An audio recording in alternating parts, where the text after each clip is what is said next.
네, 강의 다시 이어가겠습니다.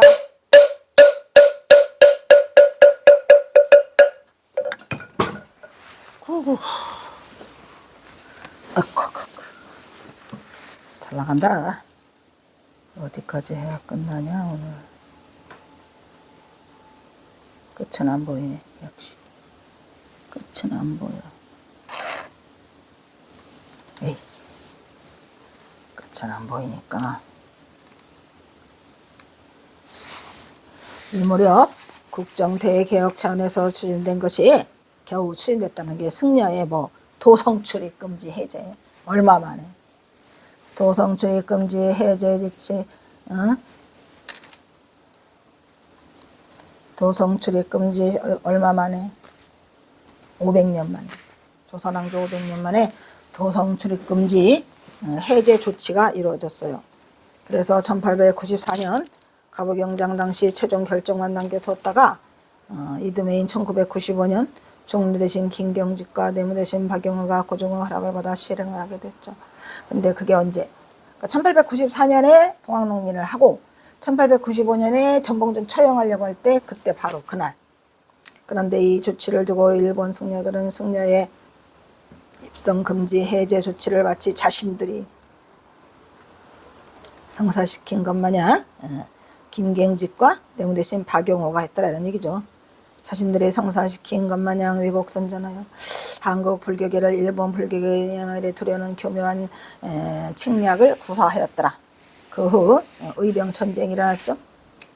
1907년서부터는 막 계속 그 을미사변이 일어나고 의병전쟁이 일어나요. 그 다음에 경술국치 1910년까지 조선의 주요 사찰들이 일본 불교의 종파로 가입을 하도록 강요를 받고, 그리고 일제의 그 비호를 받아가지고 사찰을 전부 다 일본 놈들이 자기네가 차지하려고 하는 그런 흐름이 있었죠.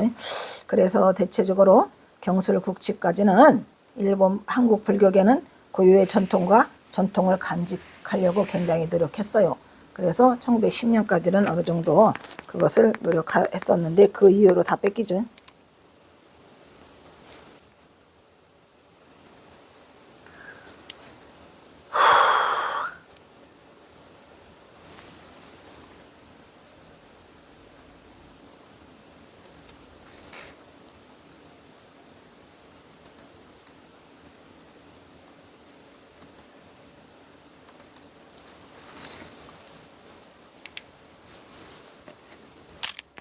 이 시기에 등장한 선지식 형은 한국 불교사에서 원효 이후에 가장 위대한 선수로 꼽히는 인물이다.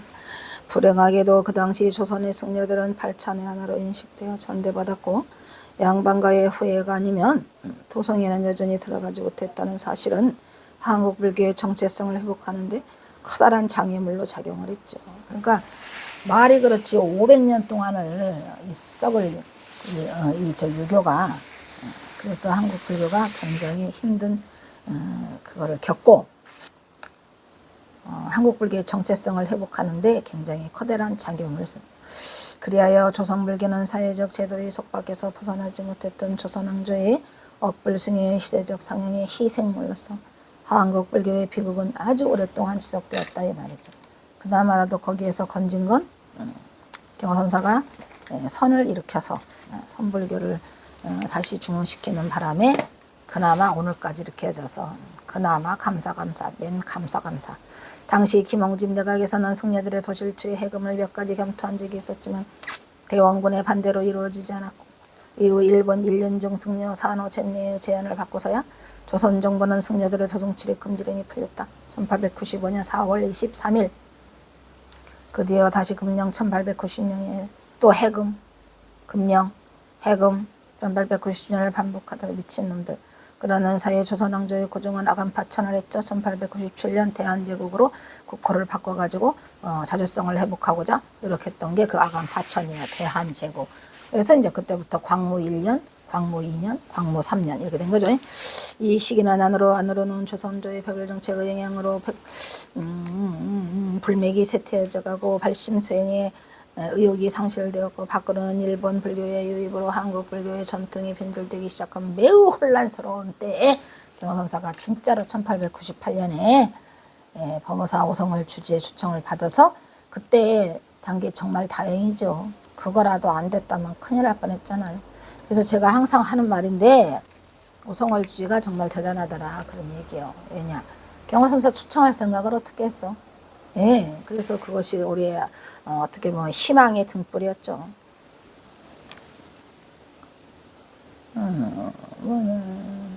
이러한 어려운 상황 속에서 19세기 중 후반 조선의 상황과 불교계의 상황에 관련하여 그나마 1895년 승려의 소송 출입 금지가 1895년 전봉준 장군이 4월 24일 날 새벽 2시에 순국하셨는데 4월 23일 날 열렸더랬죠.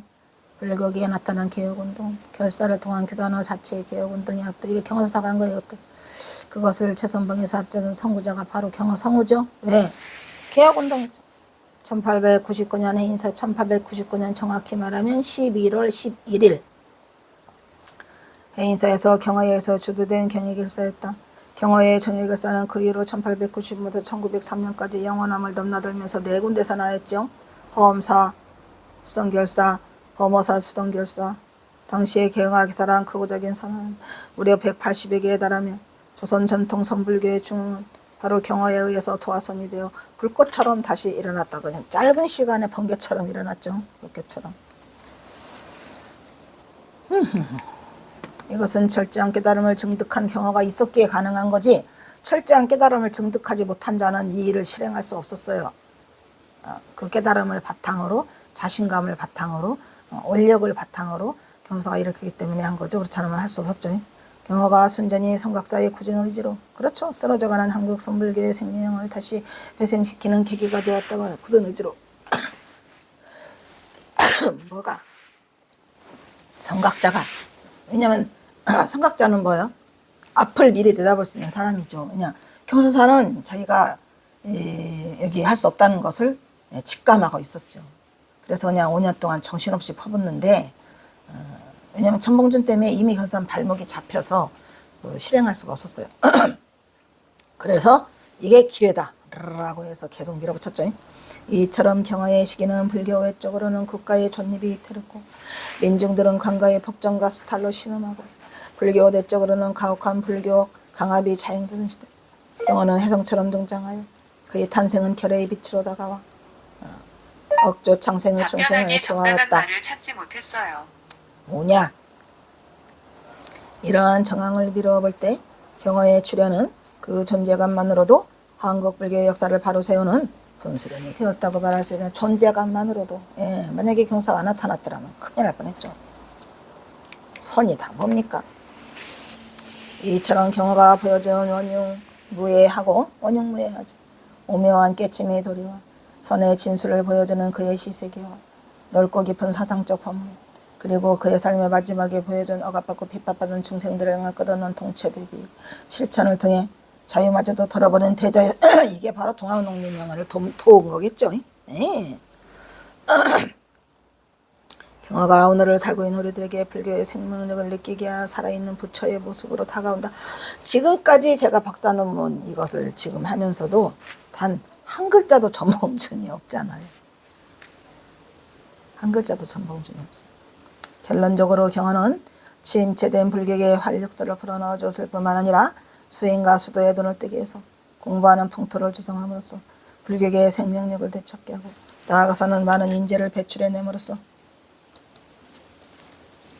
어쩜 이럴 수가 있지. 그러므로 경화는 근대 불교의 중흥조임을 암울하고 어두웠던 시대에 반야의 법 등을 밝힌 대선지식이요 사바세계의 대성각자라고 당당히 말할 수 있을 것이다. 경화의 출생지 경화의 출생연도는 1912년. 경화성우는 조선 말기 철종 8년 철종 8년에 태어났네요.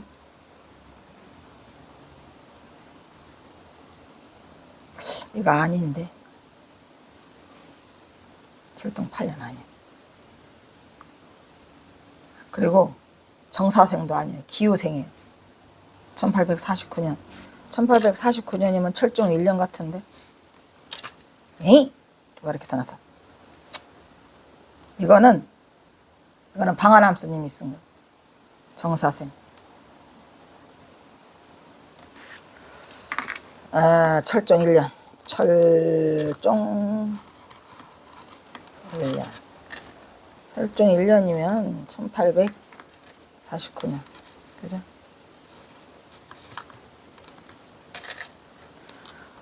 힘들다. 철종 1년.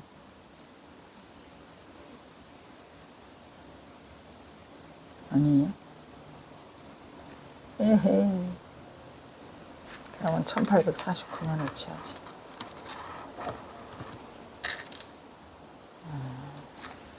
1849년은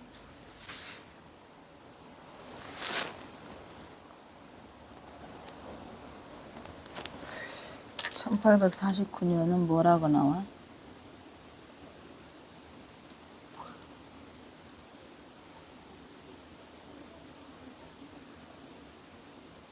(1849년)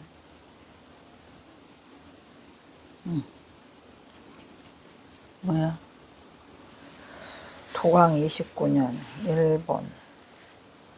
우리나라는 헌종 15년?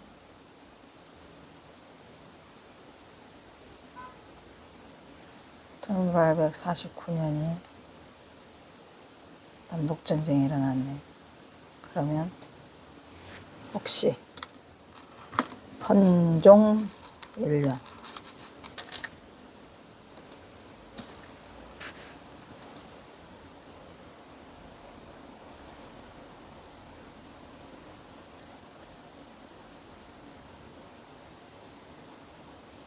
안 나와.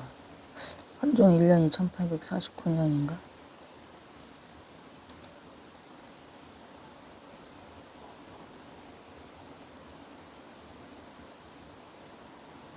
헌종. 잘못되는데. 에이, 귀찮아. 그냥 1849년만 할래. 1849년이 그건데, 기우인데, 기우. 그죠? 기우년. 왜 이렇게 요즘 이런 게 자세히 안 나와? 기우년이고,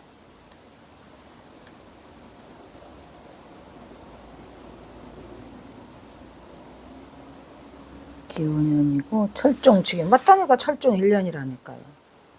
에이씨. 철종 1년. 도로 돌아왔네. 철종 1년. 아까도 했죠? 철종 1년, 기우년. 여기 좀 고쳐주실래요? 정사년. 이거 방아남 스님 때문에 이래 지금.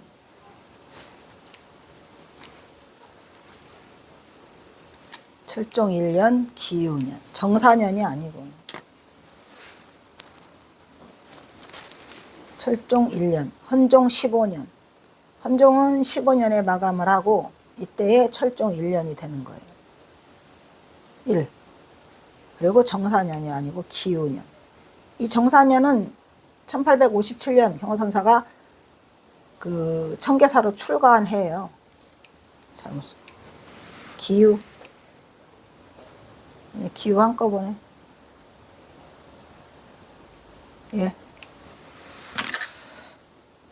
오케이. 기우년 1849년 8월 24일 전자북도 전주 자동리가 아니고, 아까도 했죠. 우동리라 그랬죠. 그냥 두어요. 부친 여산 송씨 두꺼비량 박씨 부인. 이때만 해도 자동리라고 알고 있었기 때문에 우동리라고 알게 된 거는 전봉준 장군이 나오면서 우동리를 알게 된 거죠. 신기하게. 부친 비량 박씨에 관한 내용은 거의 남아있지 않지만 대행이 김태읍의 인간경의 평전에 보친 비량 박씨에 대한 언급이 다음과 같이 전하고 있더라. 딱 한 군데서 전해요. 그래도 봐야지. 그러면 경호대사는 어떤 사람인가 했더니 이제부터 이 이야기는 82년 전의 옛날 이야기로 돌아가겠다. 이게 잘못된 거라니까요. 82년 전이 아니죠. 대사의 출생지는 전라북도 전주시 우동리. 이렇게 우동리예요. 이렇게 우동리. 이 우자는 클 우자라고 하더라고요. 우동리 였는데 이 우동리에서 송독이라고 하면 모르는 사람이 없이 대대 건속에, 이거는 건속이 아니고 이속이었어요. 나중에 알고 보니까 대대 이속. 그 본벌로서 또는 전석 거부의 부명으로서 또는 기운차고 담력 있는 구척장신의 인기로서 전조선은 쥐락펴졌다 폈다 하는 쥐락펴락하는 인물이 있었으니 그는 곧 대사의 부친이었다. 그리고 동시에 부인은 밀양 박씨인데 이 부인 역시도 짝지둥지 같은 몸매가 뭔지는 모르지만 엄청 큰 거구였더라, 이런 얘기고, 여간 억세지 않았다. 여중호걸의 별명을 들었어요. 경화선사 어머니가. 절세 희세의 여장부였더라. 그냥 아버지도 남장부여, 그냥 엄마는 여장부. 그러니까 둘 다 키가 크고 기골이 장대한 분이라 경화선사가 저렇게 구척장신에다가, 물론 태어 스님도 구척장신이었대요. 이와 같은 두 부처 사이에서 사남매를 낳게 되었으니 아까 사남매라 그랬죠. 경화선사 여동생 둘, 그 다음에 형인 태허 성원이 하나 있고, 그 다음에 경화선사 이렇게 낳게 되었으니 대사는 곧 둘째 아드님이었더라. 이 이야기가 어디에 써 있어요? 경화의 인간 경화에 써 있다 그랬죠. 경화의 초명은 동욱이었다. 법호는 경화고, 이게 다 1880년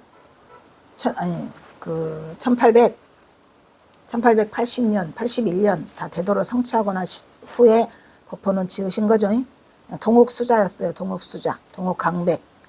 본명은 성우며 경화보다 먼저 출가하여 공주마국사에서 득도한 백시가이나 있어요. 형이 태어 성원이죠. 경화는 태어난 뒤 사흘 동안 울지 아니하여 사람들이 다 이상하게 해야겠다고 출산을 3일까지 울지 않다가 목욕을 시키자 비로소 아기의 소리를 내니 사람들이 모두 다 신이하게 해야겠다는 이 이야기가 전한다. 이처럼 경화는 출생부터 범상치가 않은 인물로 신의를 보였다고 전해진다. 일설의 수양을 많이 한 사람은 3태, 그러니까 입태, 주태, 출태. 입태는 들어가는 거죠. 엄마의 자궁으로. 그 다음에 주태는 거기서 머무르는 거. 그 다음에 출태는 나오는 거. 아무 때나 온다는 얘기죠. 아무 때나. 매이지 않는다는 얘기는 내가 들어가고 싶을 때 들어가고 나가고 싶을 때 나간다, 이런 얘기요. 형사가 안 나왔어요. 3일 동안. 경화 역시 태어난 지 3일 동안 울지 않는 점으로 미루어 여기에 해당되는 도인의 신이함을 드러낸다고 볼 수 있다. 내 맘대로 가. 가고 싶은 대로 가고 나오고 싶은 데 나이고. 그래서 도인이야? 도인이죠. 그래서 범상치 않은 인물이었더라. 경화선사는 태어날 때서부터 범상치 않은 인물이었다라는 것을 지금 강조하고 있는 것 같아요.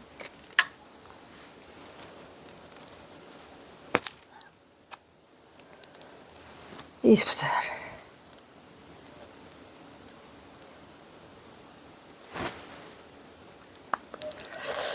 경화의 집안은 대대로 가난했지만 대대로 이어오는 여대에 있는 선량한 가문이었다. 경화의 부친 두옥은 우락봉의 갑작스런 죽음으로 세상에 가게 하가 키우자 어린 동옥은 그새 나이 9세 8살 때 어머니를 따라서 청계사에 올랐다가 9세에 출가한다 그랬죠. 청계사에 양시에 입산하여 개허의 법화에서 삼위계를 수지하고 삭발염이하였다. 경화는 이곳에서 출가자의 첫걸음을 내딛게 됐죠. 그의 형 태허 역시 부친 두옥과 사망에 무관하지 않는 것으로 부친의 죽음 이후에 공주마국사에서 8살 때, 경화선사 8살 때는 태허, 경화선사 9살 때는 청계사, 이렇게 해서 출가를 1년 앞서서 하게 되죠. 근데 또 여기에 대해서도 또 말이 엄청 많아가지고, 하지만 경화 부친 송독은 경화가 태어난 데에 그거는 말이 안 되지. 경화가 태어난 데 사망하면은 천봉주는 어쩌라고. 경화 3세 이것도 어쩌라고. 8세, 9세 여러 가지 있는데 제일 정확한 건 경화선사 8세. 다만 경화의 출가사가 9세, 그러니까 8세 때 경화 출가는 부침 사망과 큰 연관성이 있죠. 그래서 경화 출가를 감행한 9세 이전에 이미 경화의 속가형인 태허 성원이 공주마국사로 출가를 해버리니까 그게 8세죠. 그러므로 이런 정은 상황이 미뤄올 때 적어도 송독의 사망은 부득이 경화의 9세 이전, 딱 정하죠. 8세. 하도 그때도 말이 많았었어요. 이것도. 하지만 경화 출생지에 대해서는 그동안 학계에서는 공식적으로 천주 자동리로 명명되어 부친 여상송씨 송두옥갑이랑 막씨 차남으로 돌생하였다고 기록하고 있다. 그러나 여기 출생주와 출생연도에 관해서도 최근에 의의를 제기하는 일각이 있어 이러한 부분에 대한 연구가 이루어졌나. 이것도 지난번에 했던 거예요. 특히 논자는 그러니까 이 경어집 이 연구하는 이 박사 논문 자체에는 온갖 종합적인 게 다 들어있는 거죠. 총망라가 돼 있어요. 분분한 의견들을 수렴하여 이 부분을 다시 정리하는 일이 경어 연구의 첫걸음으로 매우 의미 있는 일이죠. 이게 출생연도와 출생지를 모르는 경어 연구가 그게 말이 됩니까? 기본이죠. 그래서 집중적인 노력을 기울여 문제가 되고 있는 부분을 여러 가지 청구를 통해서 증명해내는 많은 작업이 필요했다고 말씀드렸어요.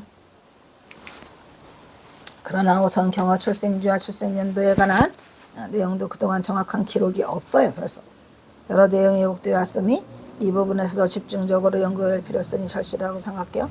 끝까지 추적한 결과 다음의 수확을 거둘 수가 있었다. 특히 경어의 출생연도에 관한 부분은 매우 심각해. 만공이 1943년 만해에게 부탁한 것이 뭐예요? 1949년생이죠.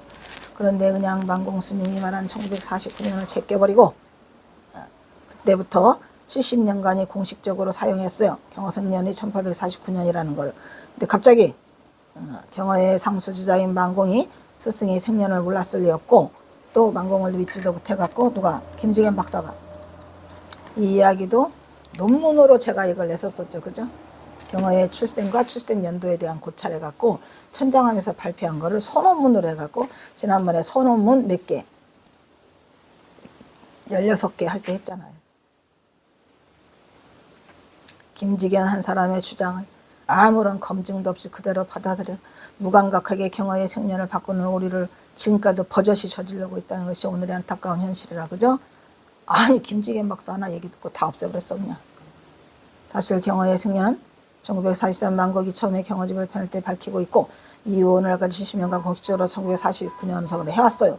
근데 갑자기 2000년도에 사건의 발단이 경어선사 재고라는 제목을 써가지고 그 뭐시고가 덕순선악이라고 해서 처음으로 그 덕순선악에서 1호를 발표했는데 그 1호에 무슨 대박 나는 거 없을까 하고 꼬놨나 봐요. 그냥 꼬누다가 김지겸 박사가 갑자기 경어선사 생년을 끌고 나와가지고 1949년으로 알려진 경어의 출생연도가 잘못됐더라. 그래서 말이 돼.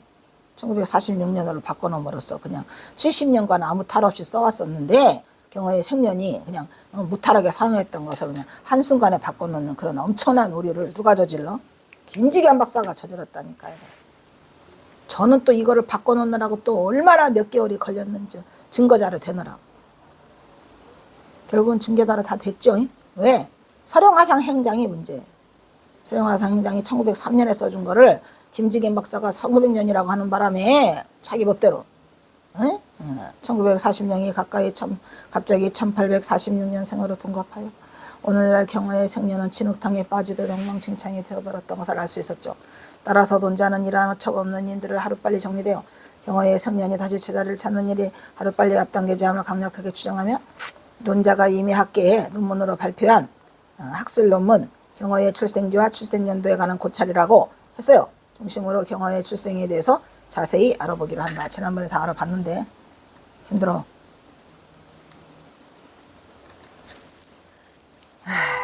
뭐라고 자꾸 그러냐.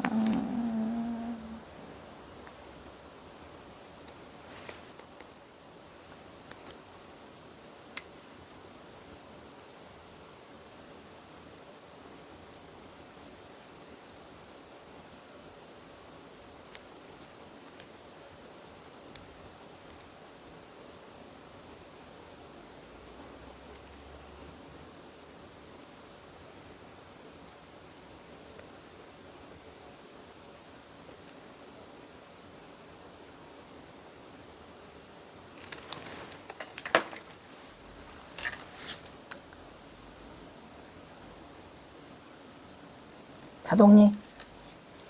이 자동리가 문제가 된다 그랬죠? 자동리가 아까 우동리를 자동리로 한다 그랬어요. 더군다나 또 우동리에도 이렇게 한 다음에 여기다가 날일자가 있어가지고 날일자를 썼어요. 김태읍에는. 근데 그 우동리가 이런 어조사 우자에 우동리도 있고 그 다음에 그 아까 말했죠. 그러니까 세 가지로 이걸 쓰고 있어요. 우동리가. 에이구 이 자동리 하나 때문에 다 난리가 나가지고, 응? 이 자동리가 말했지만 우동리, 응? 우동리, 또 그 다음에 이 우동리가 어조사우를 하나 입구자를 쓴 우동리. 아이고 난리도 아니야.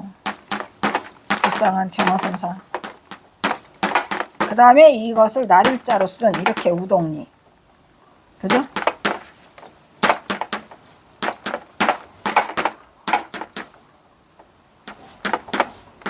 이렇게 세 가지로 쓴다 이런 얘기. 그래서 우동리, 우동리, 우동리 이렇게 세 가지가 있더라고요. 보니까 인터넷에 들어가서 제가 조사를 하니까. 근데 어쨌든 이러한 많은 이름을 통용해서 쓰고 있기 때문에 이게 우동리가 된 것 같아요. 어쨌든 자동리라는 지명은 없어요. 현재의 행정구역상 경화가 태어난 고향은 전라북도 전주군 우동리가 아니고 자동리가 아니고 우동리. 현재는 전라북도 완주군 봉동읍 원구암리. 이게 가장 정확합니다. 학계에서는 경화에 관한 어떤 책이나 논문에도 하나같이 전주 자동리라고만 쓰고 있어요. 그러나 사실 전주 자동리라는 것은 김정호의 제동에 주도돼 잡을 수 없고 전주 향토 문화를 연구하는 학자들조차도 그것이 어딘지도 알 수 없다고 하는 겁니다. 없어요. 아예 지구상에 그 우동리라고 하는 게 자동리라고 하는 게 없습니다. 자동리라는 이름조차도 없어요. 물론 논자도 이것을 밝히려고 각고의 노력과 시간을 하기해봤지만 결국 밝혀내지 못했고 전주를 15번 데려가서 안 된다 그랬죠. 안타까움을 금할 길 없다. 게다가 다음으로 거론되는 정도의 출생지가 우동리라는 지명도 등장하고 있단 말이에요. 이게 날일자도 아니고 그냥 어조사 아니죠. 입구자 우자. 근데 김태읍은 날일자를 쓰고 왔죠. 그러니까 이 우동리는 이 입구자가 쓴 이 우동리는 탄식할 우자라 우동리를 했겠습니까? 라고 하지만 여기다가 날일자를 쓰면은 그래도 그 넓은, 그래서 그게 차라리 낫지 않느냐. 그래서 자동리에 관한 세관에서 사용된 경화 출생지에 관한 더 난 문제는 자동리에 대한 지문에 대해서 한문 표기를 이렇게 우동리, 우동리라고 하는 경우가 있어요. 대신 여기 날일자가 쓰면 클 우자라 동쪽에 큰 곳이다. 그게 나을 것 같아. 그래서 김태입 것이 제일 맞고, 이는 발음상의 혼란으로 인한 왼쪽에 또 자동리, 우동리 해가지고 또 좌동리도 있어요. 좌동리, 우동리 이런 생각을 할 정도로 매우 심각할 뿐 아니라 각기 사용된 한자 포기 또한 제각각이라는 것을 더욱 혼란을 가중시키고 있었더라. 그러더니 이제 좌동리, 우동리가 아니고 이제 진짜 자동리가 나와요. 어이가 없죠. 이거는 또 현담 스님이 그 경허선사 책에서, 경허선사는 깨친 분이라 모든 게 자동의 이치대로 돌아간다 해서 자동리라. 이게 말이 됩니까? 경허선사 고향이 왜 자동리야? 또한 현담은 한문 표기를 아예 자동리가 아닌 자동리로 해놔가지고 자동리, 동자도 아니야. 이 자동리로 놨다는 말이야. 이거는 맞지요. 왜냐면 동욱이잖아요. 동욱이 동석이 보면 몰라요. 그리고 자동리가 아니 우동리가 직접 있으니까요. 우주현이 있어요. 우주현의 우동리. 그리고 또 저 동자가 나중에 뭐야? 봉동이 이 동자예요. 봉상면의 봉자와 우동리의 동자를 따갖고 봉동이라고 바뀌었다고 행정구역상에 그건 기록으로 나와 있죠. 1914년. 사실 없는 것은 당연합니다. 현담은 그의 저서에서 자동의 이치대로 돌아간다 는 의미로 이렇게 서술하고 있기도 하다. 사실 없습니다. 자동리고요. 왜냐? 경허선사는 세속적으로 고향이 어디냐고 제자나 주변에게 사람이 물으면 선문답하듯이 엉뚱하게 격외떨이로 대답을 해서 내 고향은 자동리더라. 말이 안 돼. 스님 고향이 어디십니까? 하면 경허선사는 자동리요 라고 했다는데 이거 거짓말이에요. 말이 돼야 안 돼. 말이 안 되죠. 경허선사가 전주 출신이라는 것은 천하가 다 알고 있기 때문에 훗날 사람들이 전주 자동리로 기억하고 기록한 것입니다. 그러면 경허선사는 왜 자동리라고 했을까요? 태어날 때 10개월이 되면 더 버티지 못하고 누구나 자동으로 어머니 뱃속에서 머리를 내밀고 세상으로 나오기 때문에 자동리. 아닙니다. 이렇게 말씀하신 거라고 확신할 수 있으라고 누가 써 있어요? 현담스님이 썼다니까요. 논자는 이 자만동에 대한, 논자는 또 왜냐면 자만동에 자자가 했거든요. 이것도 틀린 거지. 자자도 저게 뭐야. 이게 물될 자자예요. 물될 자에 물될만. 이것도 직접 가봤죠, 제가. 그렇다 불가의 불문일로 되어 있는 출가자의 고향을 굳이 묻는 자들에게 경호는 그의 호방한 성품으로 미루어 짐작한데 그의 고향을 굳이 곧대로 일러줄지 만무하다고 충분히 짐작할 수 있기 때문이다라고 쓴다도 병신이죠. 그래서 논자의 걔는 나름 현담의 서술에 일리가 또 있다고 고개를 끄덕끄덕 한 적이 있어요. 아주 어디라고 하니까 다 이거는, 왜냐하면 자동리라고 할 때 쓰는 일이라는 지역은 일제 강점기인 1910년 이후에 사용된 거더라고요. 1849년 경화 탄생의 당시에 리라는 명칭이 없었다고 한다. 당시에는 보통 골로 사용했어. 근데 그때는 우주현이더라고. 밤이 많으면 밤골, 숯이 일구면 숯골, 가마터가 있으면 가마골, 마을이 깊숙이 들어있으면 안골, 안골 많죠. 안골, 그죠? 안골 마을. 절이 있으면 절골, 절골. 저기 어디 가니까 비안도 가니까 절골샘이 있더라니까요. 경호선사가 거기 거주했던 게 절골샘이야. 미륵불이 있으면 미륵골, 장승이 서 있으면 장승골, 빨래터가 있으면 빨래골 등으로 우리는 주상들은 마을 이름을 그렇게 불렀던 것이다. 또한 골짜기 단위를 고을이라고 하지 않고 고을을 엮어서 현이라고 했댔잖아. 그러니까 거기가 우주현에 그 우동리가 있더라고요. 우주현에. 엄청 힘들었어요, 이거 찾는데도.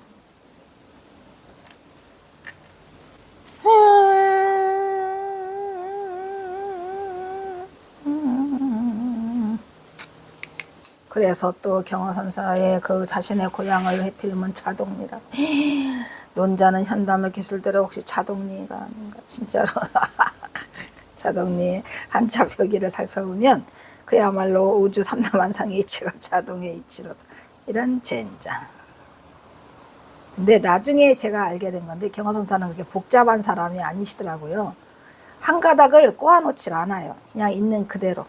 그래서 우회해서 이렇게 자동리라고 했을까? 그래서 차라리 그냥 우동리고 뭐가 없으면 자동리가 낫지 않냐 해서 그냥 출생지가 가장 신빙성 있는 지표다라고 의견을 써놓은 적이 있습니다. 근데 그 이후에 모든 것은 다 전봉준으로 통해요. 전봉준이 나타나면서 전봉준 장군 고향이 봉상면 9밀인데 봉상면 9밀이 옆에 우동리가 있으니까 오 마이 갓 뜨죠. 그래서 이 우동리구나라는 걸 알게 된 거예요. 말했잖아요. 전봉준 발표하다가 조계사에서 우동리가 자동리가 우동리로 보이는 건 어떡합니까? 글씨가. 그래서 우동리였어요. 가보니까 우주현이 있었고 그 우동리의 동자와 봉상명의 전봉준 장군 고향인 봉상명 9밀리의 봉자와 동자가 합쳐서 봉동읍이 됐다는 사실을, 이 사실을 알고는 항복. 그래서 어이가 없었고요. 또한 자동리의 이치에 대한 의견으로는 전주 자동리, 현재 전란주시와 완주군 뻥, 이것도 전봉준을 몰랐을 때 현담은 자동리가 현재의 전북 전주시 덕진구일 가능성이 크다고 말하죠. 현담. 그 이유로는 여산송시의 집상촌이자 조선시대 사대부들이 간이마당의 덕진에 살았기 때문에 여산송시인 경호가 태어나 성장했을 것이라고. 뭐 나름의 일리가 있어요. 일리가. 왜냐하면 전주군이라고 말해서 전주로만 그거를 잡았는데 이게 전봉준이 나타나니까 봉상면 9밀리가. 그 다음에 또 자만동. 이것도 그냥 자만동 자동리니까 자자라고 난리도 아니고 또 교동안교 근처가 자만동인데 거기에 향교가 있고 양반들이 많이 살았다. 근데 또 경호선사가 또 서당을 다녔다 해가지고 역식일까라는 이런 주장이 있었는데 이 자동리가 그 자자가 아니잖아요. 그냥 소리음만 따라서 난리를 떨어가지고 이 자만동이 또 나오죠. 아주 가관이. 논자도 또한 아주 이리 흔들 저리 흔들 교동안교 근처가 또 실어주고 있고. 왜냐하면 김태의백이라서 경호는 뼈대 있는 가문이라며, 송두역이 대대선세 문벌가문이라며, 또 한중강이라는 사람도 그걸 더해주고 있죠. 사대부 전통의 집안이고 경호에 붙인 송두기가 넉넉한 만석군이고 현담의 글에서도 또 안석군이고 과도한 세금으로 재산을 붓게 우라병을 상을 떠났다는 이야기도 보이고 이상에서 보는 같이 전주의 자동리라고 하는 교동안교 근처인 이 뼈대에 있는 가문이 사대부 전통의 집안들이 모여 살았고 대단해요. 지금도 전통 한옥이 질벽에 들어선 양반 가문의 집성촌이기 때문에 경호의 고향은 틀림없이 잠안동일 거다라고 했는데, 그렇지만 애석하게도 그것이 오늘날의 어디인지는 절대 알 수 없었어요. 또 그거 찾으러 다니느라고 또 몇 번을 내려갔죠. 하지만 경호가 대서군 성분봉을 가문인 천석급의 양반 조석이었다는 사실 보면 적어도 경호의 출생지는 교동왕교 근처가 아닐까라는 양반 분벌의 가문이 터를 잡은 이곳일 가능성이 크다고 생각한다. 그것은 경호가 일제무식이었다고 주장을 불식시키고 경호가 서당을 다녔다는 거잖아요. 그래서 양반 가문을 뒷받침하는 일화로 경호 법어에 전하고 있죠. 양반 가문. 그래서 첫 번째 일화로 소개되어 있고, 다음에 일화를 살펴보자. 뭔 놈의 다음에 일화를 살펴봐. 아, 이거 여기서 꺼내야 되겠다. 남몰래 집신을 삼아가 내내 경화성사가 양반 가문이었다는 것을 말해주고는 있는데,